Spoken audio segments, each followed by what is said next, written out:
Vamos a orar. Padre, en esta hora te damos gracias por esta mañana, por esta mediodía. Gracias por tu presencia en medio de nosotros. Hoy queremos recibir la palabra, que esta produzca fruto abundante en nuestras vidas, de manera que tú seas glorificado en todo. Gracias en el nombre de Jesús. Amén. Vamos a la palabra, Lucas capítulo 18, versículo 1. Dice: la parábola de la viuda y el juez injusto. Algunos está titulada en alguna de sus Biblias. Dice: también le refirió Jesús una parábola sobre la necesidad de orar siempre y no desmayar. También le refirió Jesús una parábola sobre la necesidad de orar siempre y no desmayar. Y quizá antes de entrar de lleno, ¿qué es orar? Orar, podemos tener diferentes definiciones. Orar es platicar con Dios, pero así como nosotros podemos hablar a Dios, es importante escuchar a Dios. Y quizá la oración se basa más en lo que escuchamos que en lo que hablamos. Y ahí es donde está la clave. Y no de repente decimos, bueno, vamos a orar 5 minutos y con eso ya me voy a trabajar. Nos tenemos que dar tiempo para escuchar a Dios. Y el Señor refirió esta parábola de la viuda y el juez injusto para darnos a entender la necesidad que tiene él, la necesidad que tenemos nosotros de orar, la necesidad que tenemos nosotros de buscar al Señor. Esta mañana evidentemente vamos a estar hablando acerca de la oración, de cómo detonar el poder de tu oración a través de diferentes aspectos. Tenemos la necesidad de buscar a Dios. Dice también Primera de Tesalonicenses 5:17, orad sin cesar. Orar sin cesar, ¿esto qué quiere decir? No dejes de orar, no pares de orar, que no haya una interrupción, que no haya una pausa, que no haya un tiempo donde dejes de orar. Al contrario, dice orar sin cesar, dar gracias a Dios en todo, porque esta es la voluntad de Dios para con nosotros en Cristo Jesús. No apaguéis al Espíritu y no menospreciéis las profecías. Cuando nosotros pasamos por un momento difícil y damos gracias por esto, parece contradictorio. Pero cuando empezamos a dar gracias porque en medio de la prueba nuestra fe es afinada y podemos darle la perspectiva de Dios, entonces podemos entender que la gratitud nos pone en sintonía con lo que Dios quiere en nuestros corazones. ¿Me estoy explicando?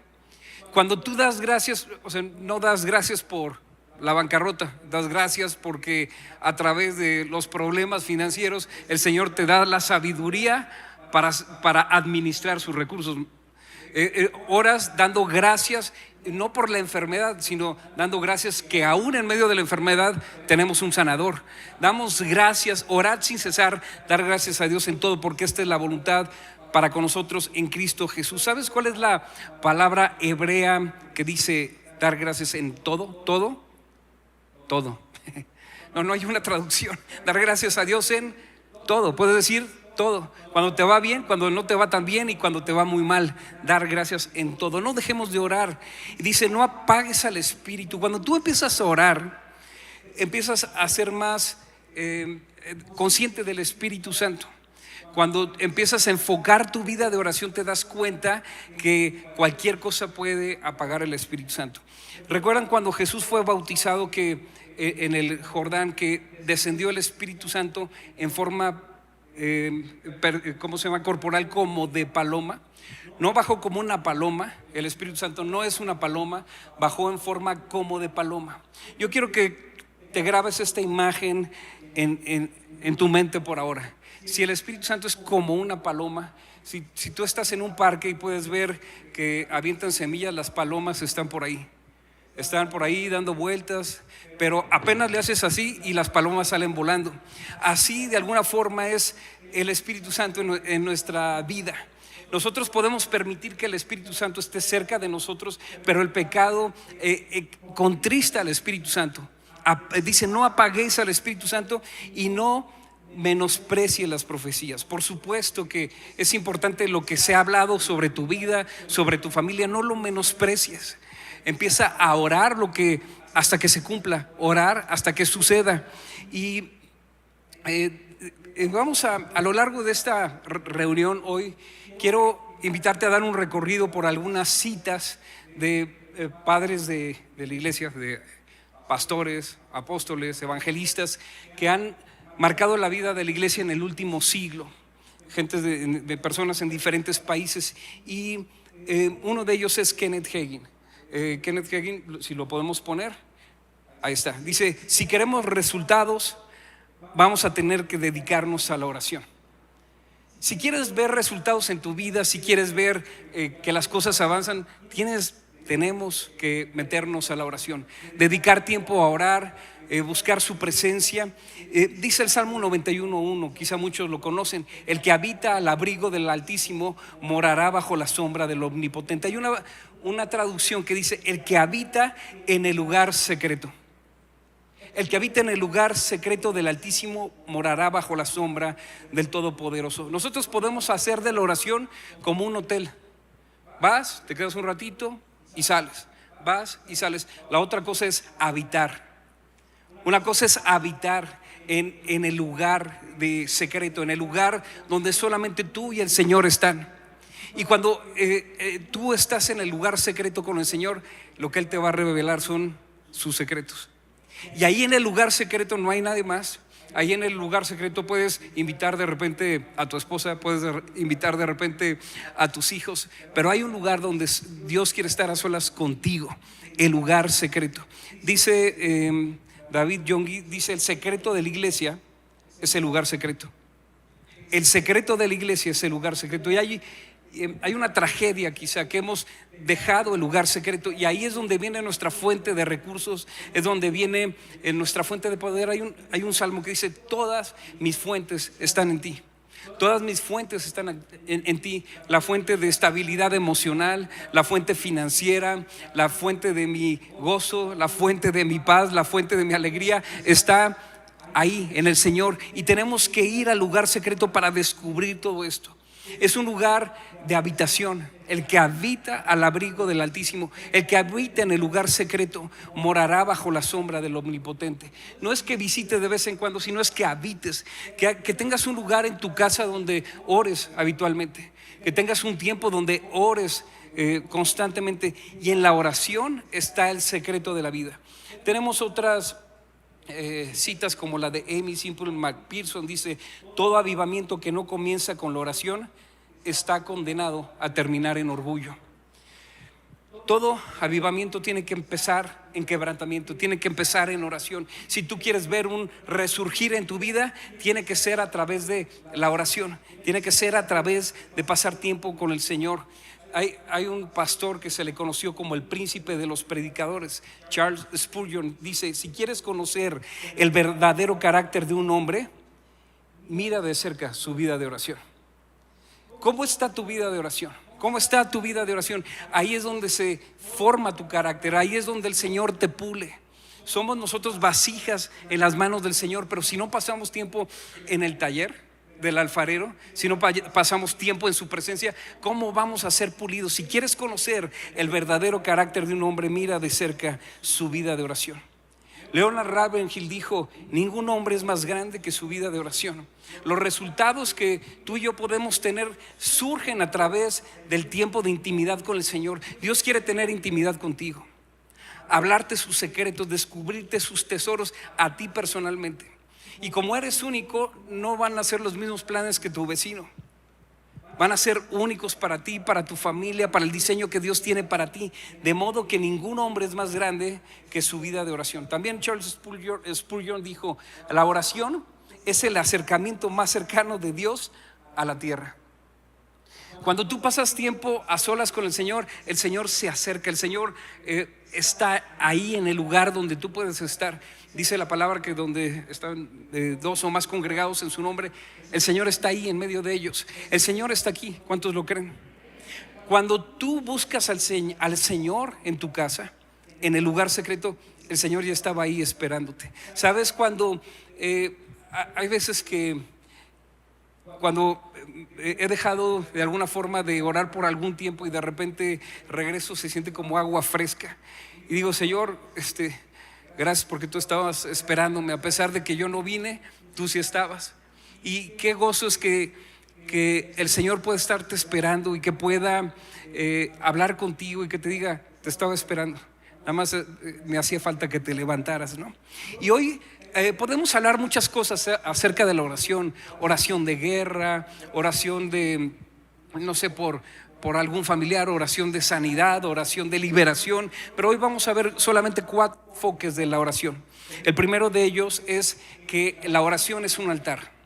El segundo, la oración de madrugada es importantísima, la oración de madrugada. El tercero, la oración de intercesión. Y el cuarto, el ayuno y la oración. Estamos a punto de entrar a un tiempo de búsqueda. ¿Búsqueda de qué? De respuestas de Dios para nosotros. Hay veces que le decimos a alguien: oye, ora por mí. Y esa persona empieza a orar y a interceder por ti y te dice: ok, estoy orando. Pero tú no oras ni siquiera por eso. Es importante que nosotros asumamos, por eso dice Jesús, la importancia de la oración. Refirió esta parábola de Lucas 18 por la necesidad que tenemos nosotros de orar. Y entonces estamos por entrar a este tiempo de oración. Tomémoslo en serio para poder ver los resultados durante el resto del año. Dice la palabra que si la raíz es santa, el resto de la rama lo son. Si tú dedicas, consagras los primeros días, semanas de tu año y tu raíz es santa, el resto de las ramas y los frutos lo van a hacer. Así que tomemos este tiempo de 21 días de oración y ayuno, no como una obligación, no como un tiempo de tenemos que el ayuno, y son 3 semanas, 3 semanas que nos vamos a morir de hambre. No, si tú lo ves así, ya perdiste.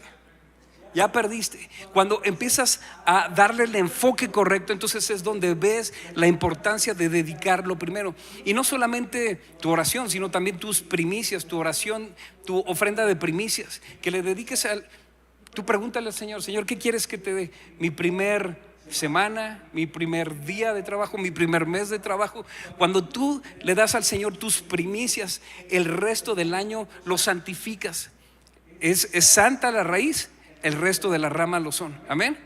Así que vamos por estos 4 puntos de este enfoque que hoy vamos a ver sobre la oración. Lo primero, la oración es un altar. Dice Hebreos 12:28: así que, habiendo recibido un reino que no puede ser sacudido, retengamos la gracia y mediante ella sirvamos a Dios, agradándole con temor y reverencia, porque nuestro Dios es fuego consumidor. Cuando nos acercamos a Dios, nos acercamos a su presencia santa. Nos acercamos a un Dios que es santo, pero que es fuego. Y en el fuego está su luz. Y cuando somos expuestos a su presencia, toda oscuridad en nosotros queda en evidencia. Toda área oscura y la luz sobre las tinieblas resplandece, dice la palabra. Entonces, cuando nos acercamos al Señor, empieza a exponer áreas oscuras en nuestra vida. Y ahí en el altar es donde nosotros morimos. Su luz expone la oscuridad de nuestras vidas, pero también es su llama la que nos hace arder. Hay una imagen aquí que dice Hebreos 12:29: porque nuestro Dios es fuego consumidor. Cuando tú te acercas al Señor, también tu vida se purifica. ¿Cómo se purifica el oro y la plata? ¿Cómo se purifican los metales? Con fuego. Cuando tú te acercas a la presencia del Señor y le dices: Señor, métele al fuego, entonces va a separar la cochinada de tu vida. La Biblia lo dice distinto, pero para que lo entendamos, separa lo sucio de nuestra vida. Dice así: por tanto, así dijo el Señor, dice Jeremías 15:19: si te convirtieres, yo te restauraré y delante de mí estarás. Y si entre sacares lo precioso de lo vil, serás como mi boca. Ahí está la cochinada, lo precioso de lo vil, ¿no? Todo lo sucio, todo lo que estorba. Y cuando el Señor le mete el fuego, entonces la escoria empieza a salir a la superficie para que quede lo puro, para que quede el oro que se refina con fuego.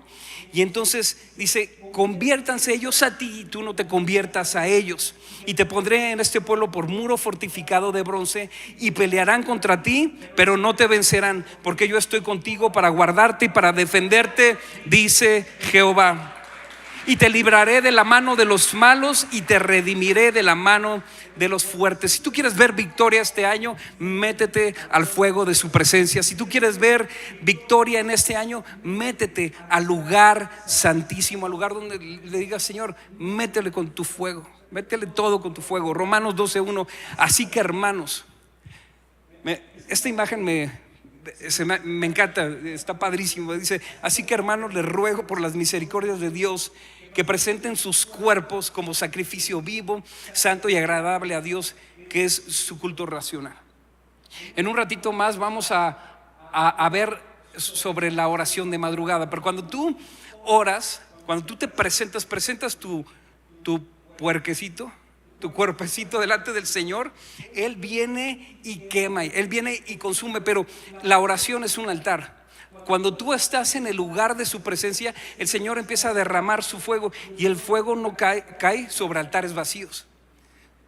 No sobre gente llena de sí mismo, llena de orgullo, llena de planes. Señor, haz conmigo lo que tú quieras, haz conmigo lo que tú desees, que tu voluntad se haga en mi vida. Eso es lo que enseñó el Señor Jesús a orar a sus discípulos.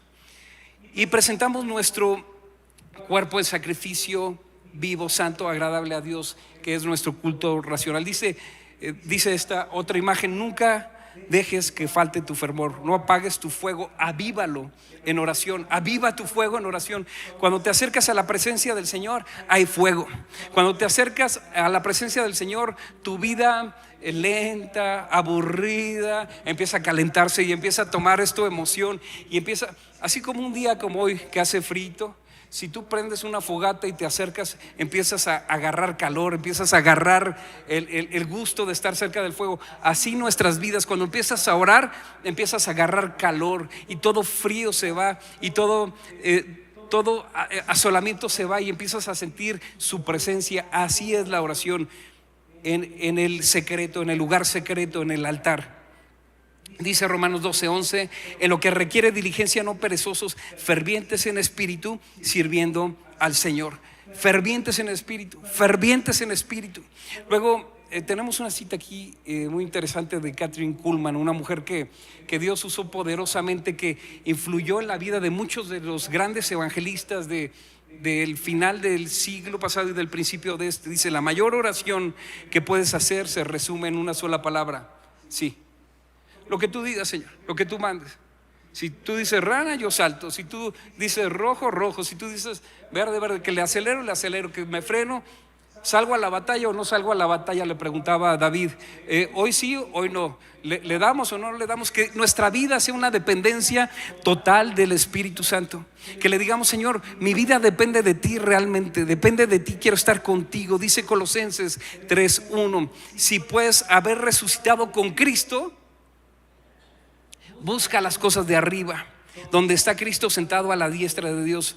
Poner la mira en las cosas de arriba. Poner la mira en las cosas de arriba. Este 2026 vamos a poner la mira en las cosas de arriba. Y dice: y no en las de la tierra, porque habéis muerto y vuestra vida está escondida con Cristo en Dios. Tu vida está escondida con Cristo en Dios. Qué bueno saber que tu vida está escondida con Cristo. Que Cristo dice: véngase, mijito, para acá, y ahí estás cubierto. A ver, ¿quién te quiere tocar? Estás escondido con Cristo en Dios. A ver, ¿quién se atreve a levantar una difamación en contra tuya? Tu vida está escondida con Cristo en Dios. ¿Quién se atreve a atacarte? ¿Quién se atreve a hacerte daño? El enemigo tendrá que salir huyendo, porque tu vida está escondida con Cristo en Dios, en el nombre de Jesús. Y dice: y cuando Cristo vuestra vida se manifieste, entonces vosotros también seréis manifestados con Él en gloria. Lo que queremos ver es la evidencia de la gloria del Señor. No rollo, no conocimiento bíblico. Sí, no, es que me sé no sé cuántos versículos bíblicos. Sí, pero lo que yo quiero es ver la evidencia de que ese versículo bíblico se vuelve carne en mí. Que yo puedo tener paz en medio de la tormenta. Que puedo tener paz en mi casa. Que puedo habitar en el lugar santísimo, en el lugar secreto, al abrigo del Altísimo. Entonces buscas las cosas de arriba. Y dice esta John Hyde, otra de las varias citas que tenemos ahí: el mundo busca poder en público, pero Dios busca fuego en privado. El Señor quiere que ahí en lo secreto, donde nada más estás tú y Él, le busques en todo tiempo, orar sin cesar. David Wilkerson, Uno de los grandes evangelistas del siglo pasado dice: Dios nunca usa grandemente a un hombre hasta que lo ha quebrantado profundamente. El altar es un lugar de quebrantamiento. El altar es un lugar, dice la palabra en 1 de Pedro 5, dice: humíllense pues debajo de la poderosa mano de Dios para que los exalte en su debido tiempo. Sean sobrios y velen. Su adversario el diablo anda como león rugiente buscando a quien devorar. Pero si tú te humillas, si tú dices: ay, no, yo ya me la sé, Señor, ¿con quién crees que estás hablando? Soy tu hijo. Pero cuando tú te humillas debajo de la poderosa mano del Señor y dices: Señor, de verdad no sé cómo hacerle, no sé cómo salir de este bache financiero, no sé cómo hacerle para generar más recursos, no sé cómo hacerle para administrar mejor, no sé cómo hacerle para llevarme bien con mis hijos, para tratar mejor a mi esposa. Entonces, cuando te humillas, ahí eres exaltado. Y el altar, el lugar de la oración, es un lugar de muerte, pero a la vez es un lugar de vida. También Kathryn Kuhlman dice: nunca serás lleno del Espíritu Santo hasta que primero seas vaciado de ti mismo. Tenemos que vaciarnos ahí de nosotros, de nuestros planes, de nuestros proyectos. Sí, está bien, y los tuyos el Señor los va purificando, los va afinando con fuego. Pero hay veces que decimos: Señor, pues es que no, ¿a quién le crees que le estás preguntando, Señor? Si yo soy tu hijo, ¿no? Y cuando estamos llenos de arrogancia, de orgullo: no, yo, un discipulado, pues no, si yo me las sé todas, conozco la Biblia desde 1800, ¿no? Cuando nací, ¿no?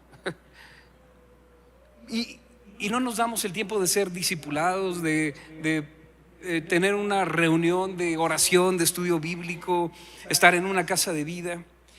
Dice María Beulah Woodworth-Etter, dice: pedí más del Espíritu Santo y Él pidió más de mí. Así que cuidado con nuestras oraciones. Si tú le dices: Señor, yo quiero más de ti, te va a decir: bien, yo también quiero más de ti. ¿Qué crees? Te tengo una buena noticia, una buena y una mala. La buena es que yo también quiero, la mala es que es más de ti. Así que depende qué tanto quieres humillarte, qué tanto quieres morir, qué tanto quieres entregarte. Porque el lugar donde morimos, ahí en el altar, es también el lugar donde vivimos, donde nuestros planes que mueren empiezan a ser una semilla que germina en la presencia del Señor. El Señor te dice: mira, tus planes están buenísimos, pero los planes que yo tengo para ti son planes de bien y no de mal, para darte un futuro y una esperanza. Los pensamientos que yo tengo acerca de ti son pensamientos más altos y más grandes que los tuyos. Así que cuando empiezas a orar y empiezas a buscar al Señor, empiezas a morir a los tuyos, pero alcanzar los del Señor, y estos están mucho mejores que los nuestros. En el altar nos vaciamos, en el altar morimos, pero es en el altar donde cobramos vida, donde tenemos esperanza, donde nosotros morimos a nuestros días, pero vivimos durante el día. Es el lugar donde nos lleva a morir a nuestros sueños, pero abrazamos los sueños de Dios. Atrévanse a soñar, fue la palabra que el Señor daba. Atrévanse a soñar.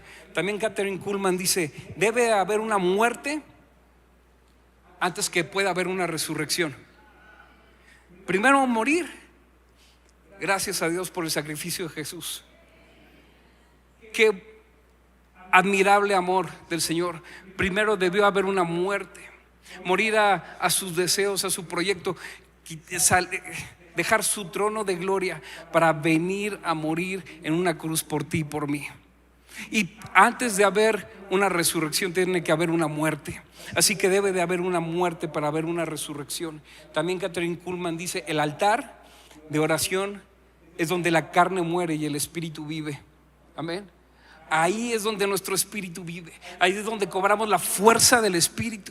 Si estás cansado, si estás abrumado, si estás angustiado, si estás en desesperación, con ansiedad, métete a la presencia.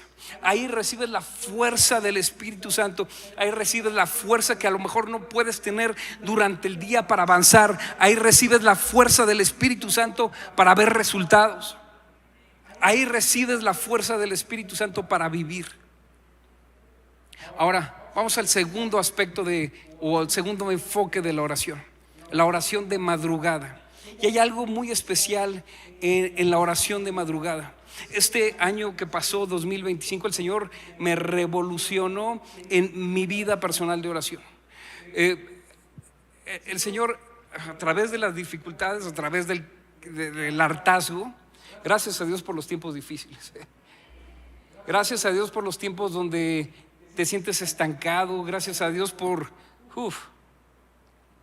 los tiempos de inconformidad, de insatisfacción, por los tiempos donde te sientes atorado, porque esos son los tiempos que Dios usa para levantar tu vida de oración. Te tengo una noticia.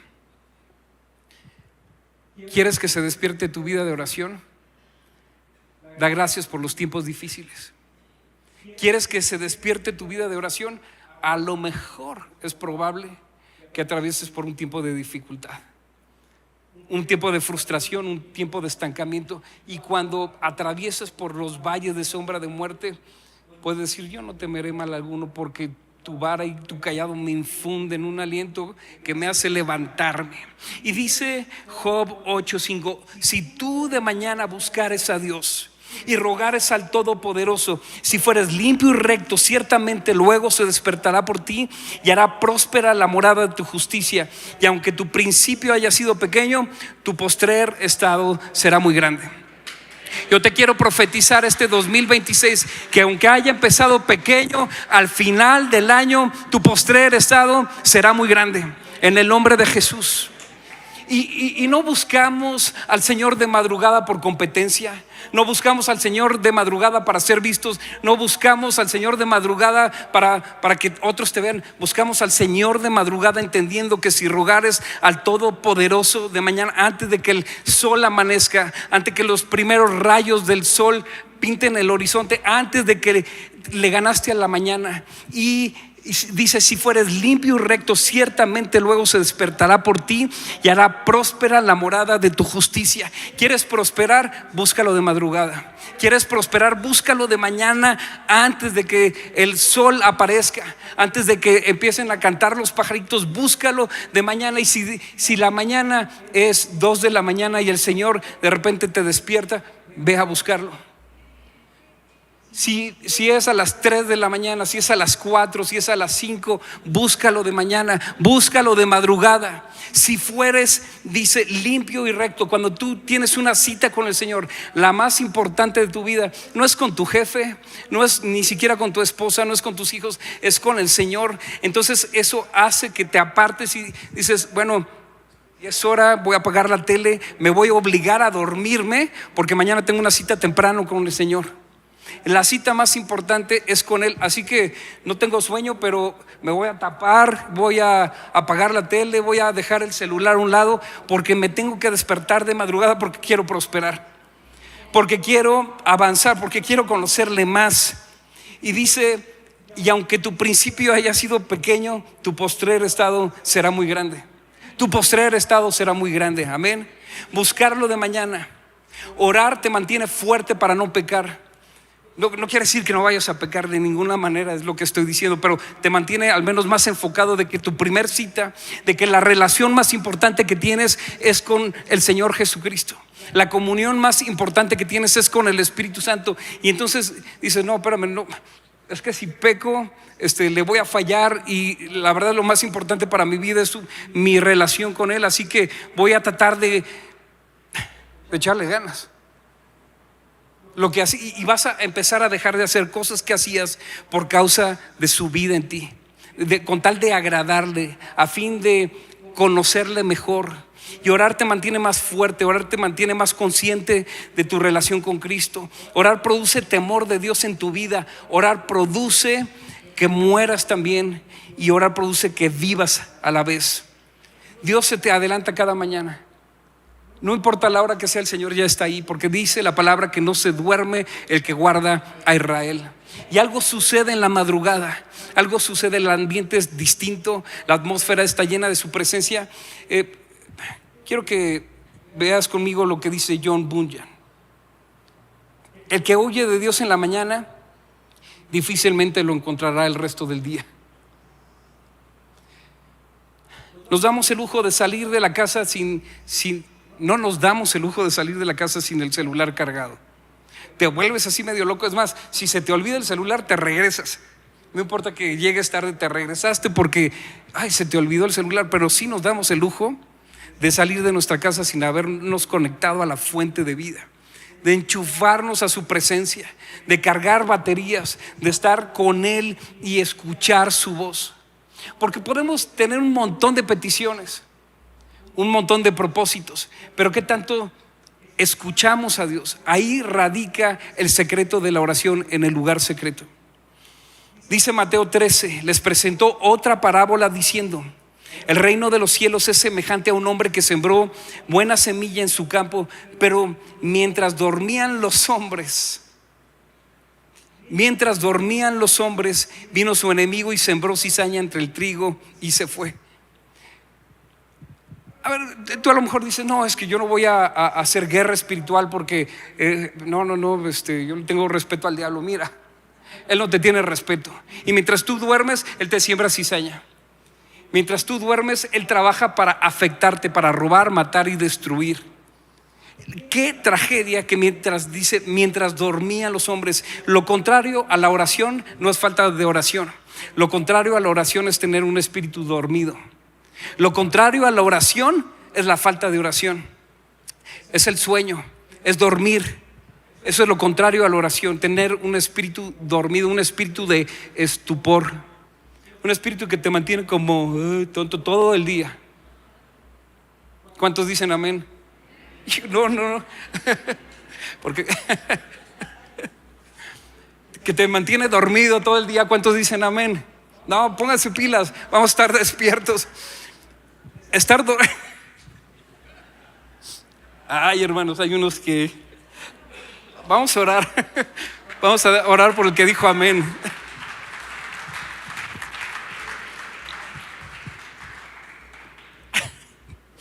A ver, ¿cuántos están como tontos todo el día? ¿Quién dice amén y amén, no? Primera de Tesalonicenses. Bueno.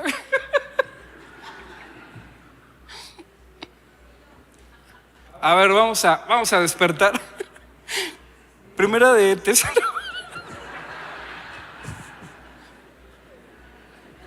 Tesalonicenses. Ok, sean sobrios y verdad. Primera de Tesalonicenses 5:6. Por tanto, no durmamos como los demás.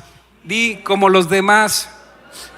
Tú y yo estamos despiertos. Por tanto, no durmamos como los demás, sino vigilemos y seamos sobrios. Porque los que duermen, dile al que está a tu lado, ahí te hablan, de noche duermen, y los que se emborrachan, de noche se emborrachan. Pero nosotros que somos del día, seamos sobrios, vestidos de la coraza de la fe y del amor, con el casco de la esperanza de la salvación. Los mayores ataques que experimentamos en nuestras vidas son cuando estamos dormidos. La opresión que de repente puedan sentir algunos es en la noche, ¿sí o no? ¿Quién dice sí? Cuando los niños se enferman más gacho es en la noche.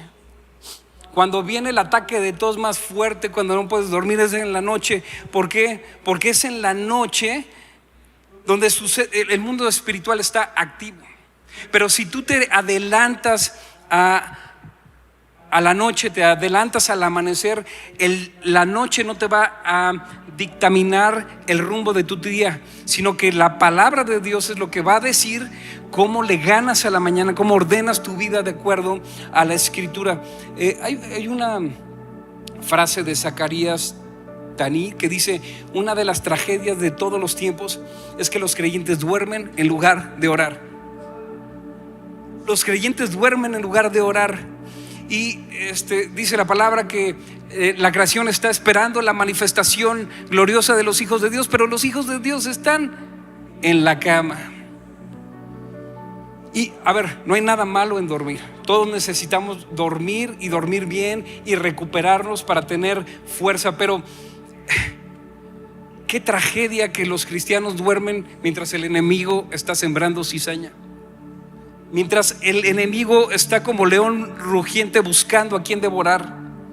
Dice la palabra que también Pablo y Silas estaban a medianoche en la cárcel, y ellos empezaron a cantar, a orar, cantaban himnos, y los presos los oían.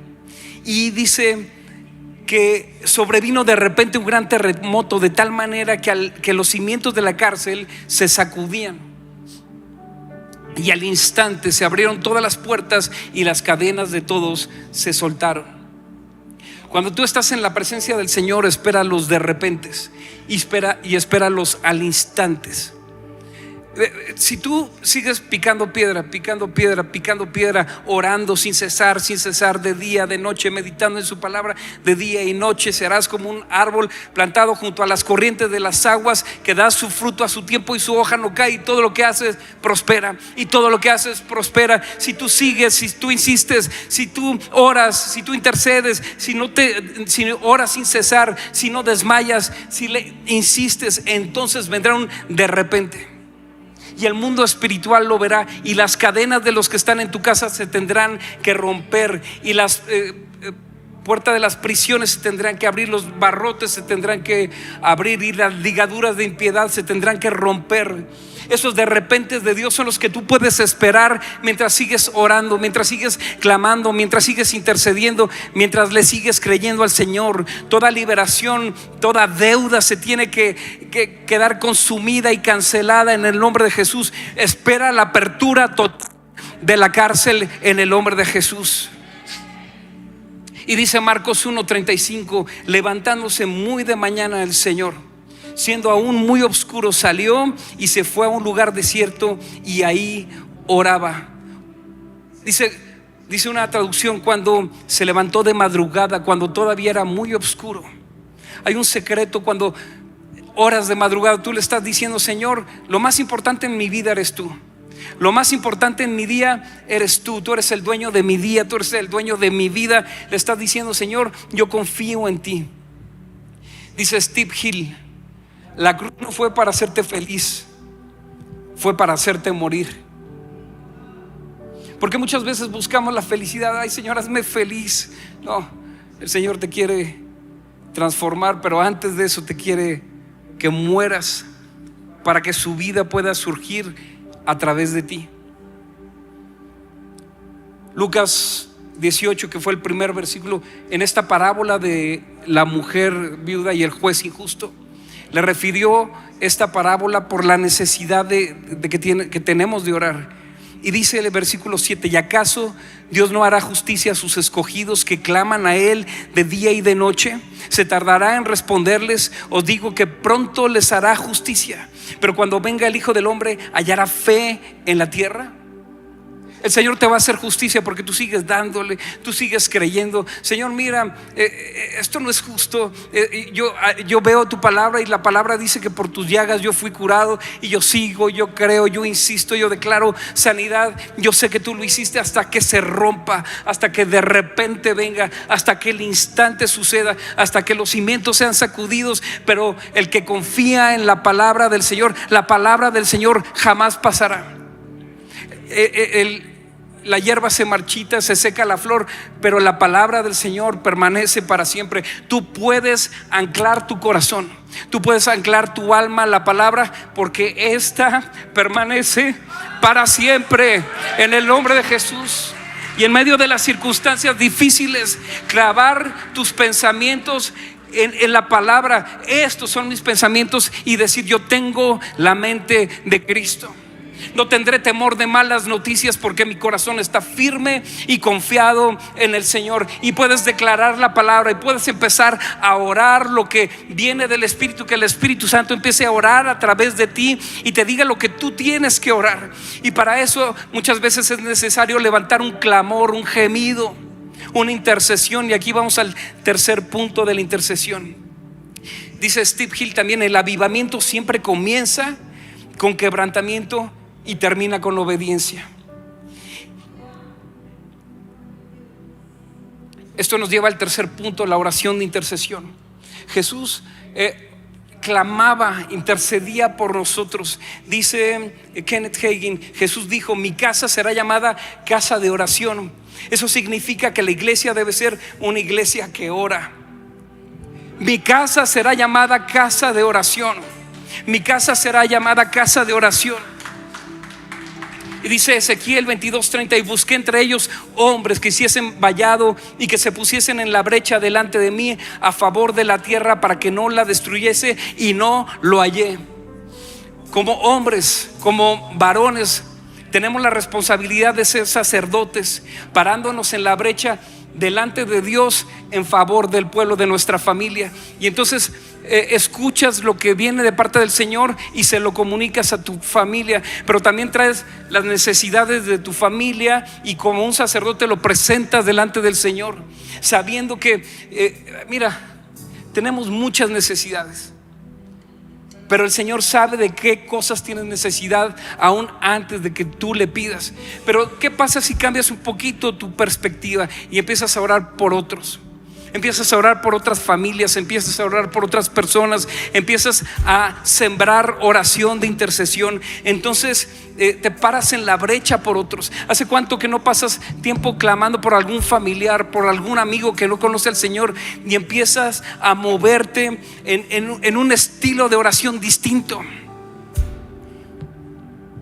Dice John Hyde: si Dios puede encontrar un hombre de oración, Él puede estremecer una nación.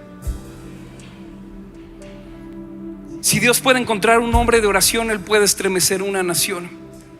Dice Billy Graham, o dijo Billy Graham, uno de los grandes evangelistas del siglo pasado, consejero de varios de los presidentes de Estados Unidos: para que las naciones se levanten, primero debemos caer de rodillas. Dice Charles Spurgeon: ningún hombre puede hacerme una bondad más verdadera en este mundo que orar por mí. Hay veces que te dicen: oye, ¿puedes orar por mí? Sí, oramos. No, de verdad, cuando alguien te pida orar, tómalo en serio. Ora, o si no, no ores. Dile: no puedo, no me da tiempo, no quiero. Nadie dice puede hacerme una bondad más grande o más verdadera en este mundo que orar por mí. Tenemos que sudar en la oración. La oración es un trabajo, por eso nos cuesta trabajo. Nos cuesta trabajo orar, porque la oración es un trabajo.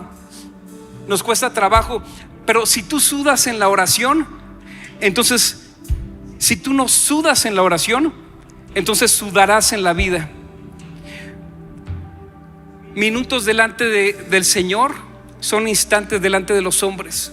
Si tú sudas en la oración, si tu oración es un clamor, si tu oración empiezas a interceder por tu economía, por tu familia, por tu iglesia, por tu nación, entonces podrás ver la bondad del Señor durante el día.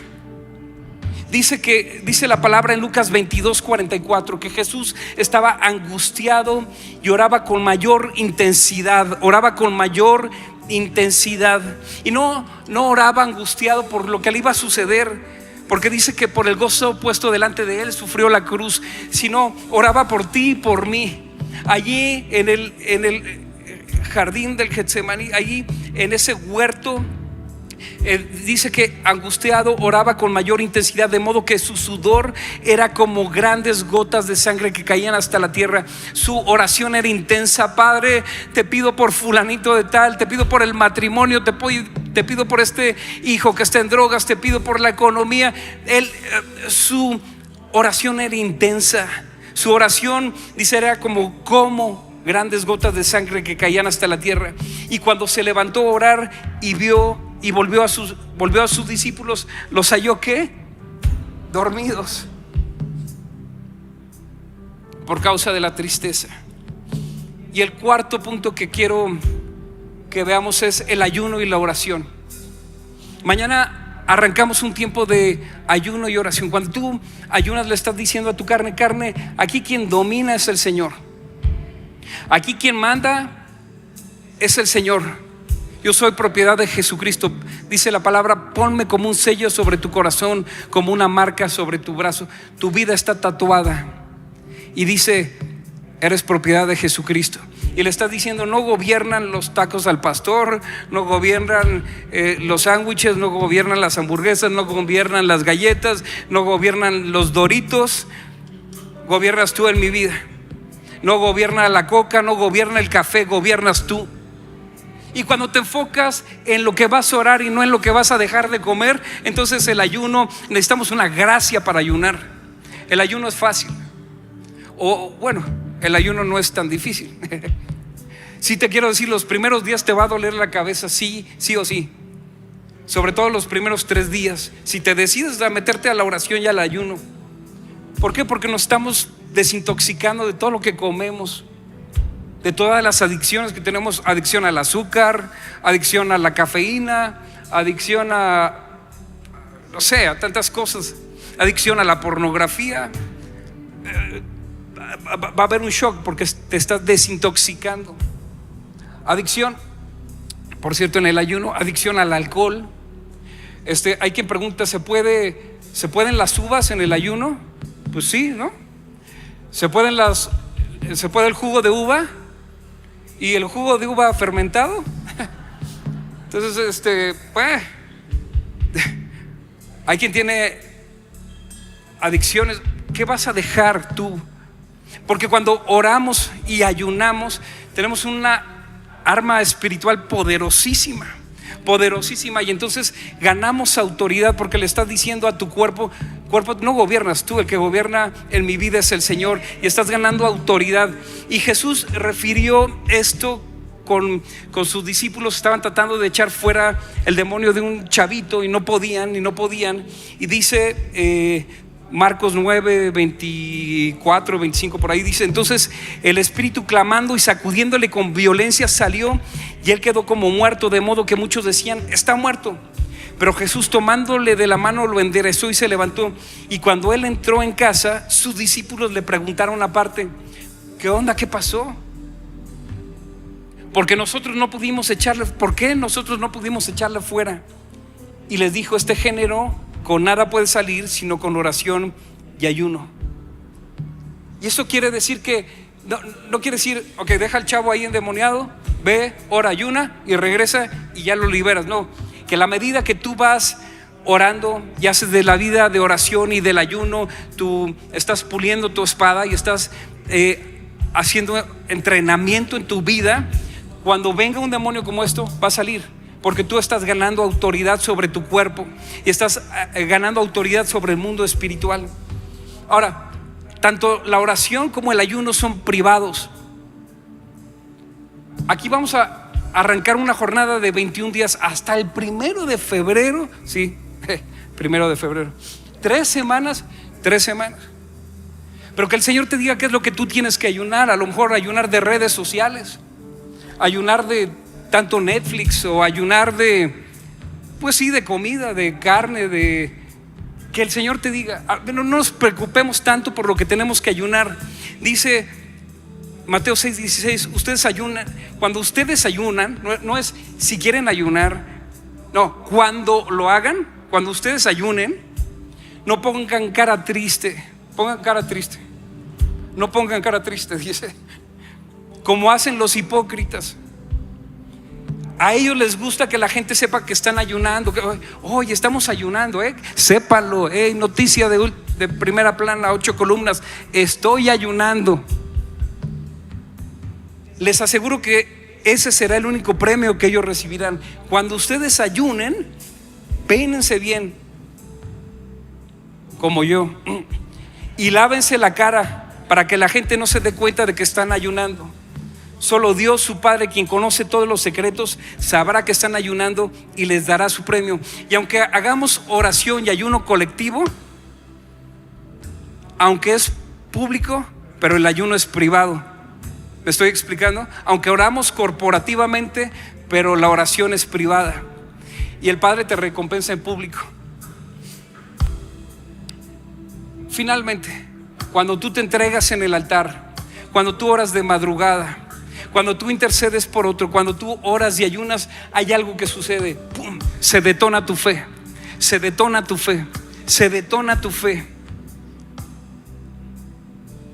Dice Juan 3:29, 34, dice: pues el enviado por Dios habla las palabras de Dios, porque Dios les da el Espíritu sin límites. Dios da el Espíritu sin medida.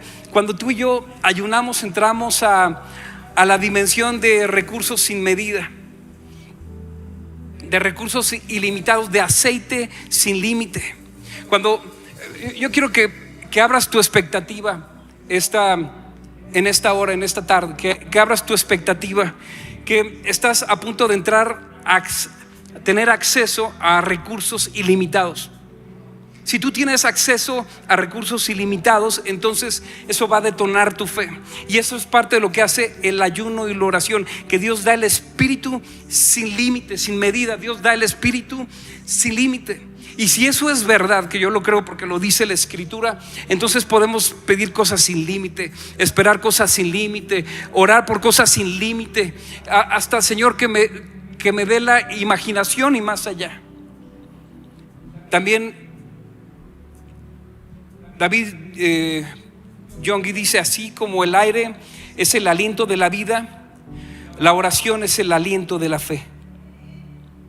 Y te quiero presentar una frase de alguien que seguramente tú conoces. Dice: la fe cuesta y arriesga, porque la fe que no cuesta nada, no arriesga nada y no vale nada. ¿Por qué no arriesgamos en este tiempo de oración? Hermano Wayne Myers, la fe cuesta y arriesga, porque la fe que no cuesta nada y no arriesga nada, no vale nada. Dice Romanos 4:20: tampoco dudó por incredulidad de la promesa de Dios, sino que se fortaleció en fe, dando gloria a Dios, plenamente convencido de que era también poderoso para hacer todo lo que había prometido, por lo cual también su fe le fue contada por justicia.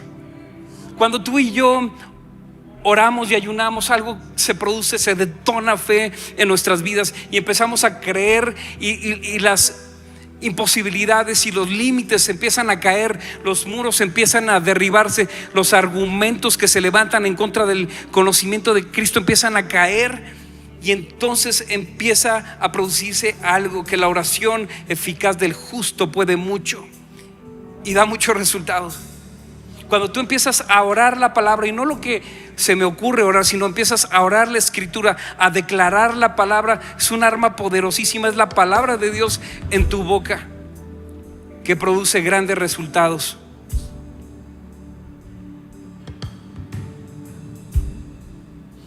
Así que acerquémonos confiadamente al trono de la gracia para alcanzar misericordia y hallar gracia para el oportuno socorro.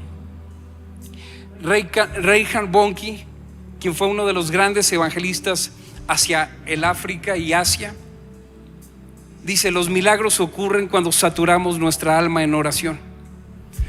Acerquémonos pues al trono de la gracia, al área del ámbito de recursos ilimitados, de posibilidades infinitas, de gracia inmerecida, de revelación, de gracia abundante, de favor. Acerquémonos pues a su presencia, que detone fe en nuestras vidas para el camino que tenemos este 2026, que detone nuestro corazón, nuestro espíritu, para creerle al Señor por más, por crecimiento, por avance, por ensanchamiento, por alargar el sitio de tu tienda, por reforzar tus estacas. Que le creas al Señor, y esto produce fe, que todo lo que tú has hablado de mí, de mi familia, tiene resultados. Dijo R.A. Torrey, dice: ora por cosas grandes y espera cosas grandes, y recibirás cosas grandes. Ora por cosas grandes, espera cosas grandes y recibirás cosas grandes. John Hyde dijo: el secreto del avivamiento es la oración ferviente. Catherine Kuhlman dijo: cuando el Espíritu Santo ora a través de ti, lo imposible se vuelve posible.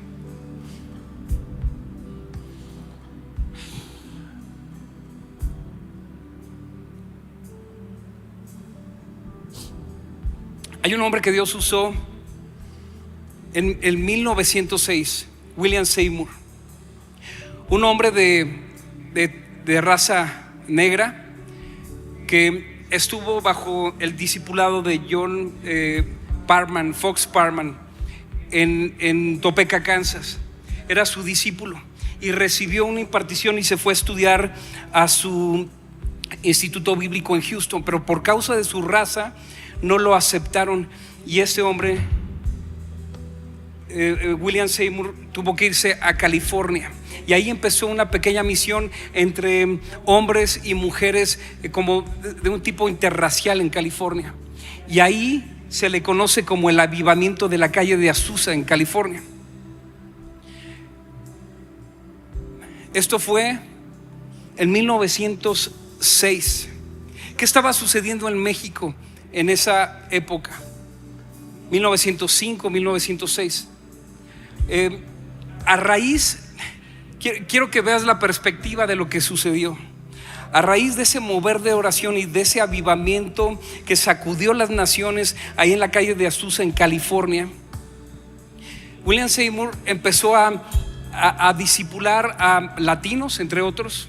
Y entonces hubo mexicanos, braceros, que tomaron el fuego del Espíritu y llegaron en 1906 a Nacosari, Sonora, a compartir en medio de las minas, en medio de los campesinos, y a compartir la palabra del Señor. No era una iglesia institucionalizada, no era una denominación, eran hombres llenos del fuego del Espíritu Santo, y van y comparten en medio de los trabajadores de las minas.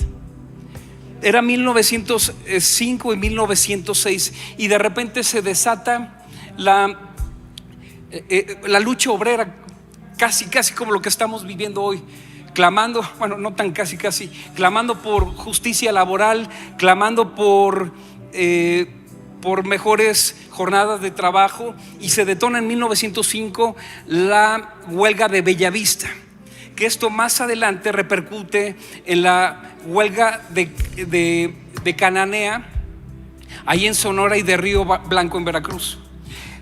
Lo que te quiero decir, el fuego del avivamiento en la calle de Azusa fue el precursor de la Revolución Mexicana. Estamos 120 años después de este acontecimiento. 120 eran los que estaban en el aposento alto, esperando el fuego del Espíritu Santo. 120 años fueron los de la generación de Moisés. Dios le habló a Caleb y le dijo: mi siervo Moisés ha muerto, ahora levántate y pasa este Jordán. 120 años que implica una generación.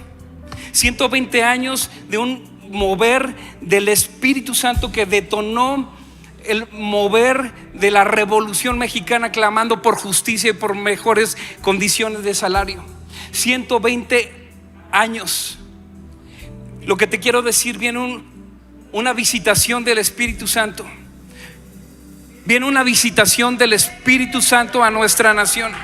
Viene una visitación del Espíritu Santo a nuestra nación. Ahora, si vemos el panorama internacional, no es casualidad lo que está sucediendo en Venezuela. No es casualidad que México esté conectado a Venezuela y a Cuba. No es casualidad de que se esté levantando un clamor también por las jornadas laborales. A partir de este año va a venir un decremento de las jornadas laborales para reducir la jornada laboral semanal en nuestro país.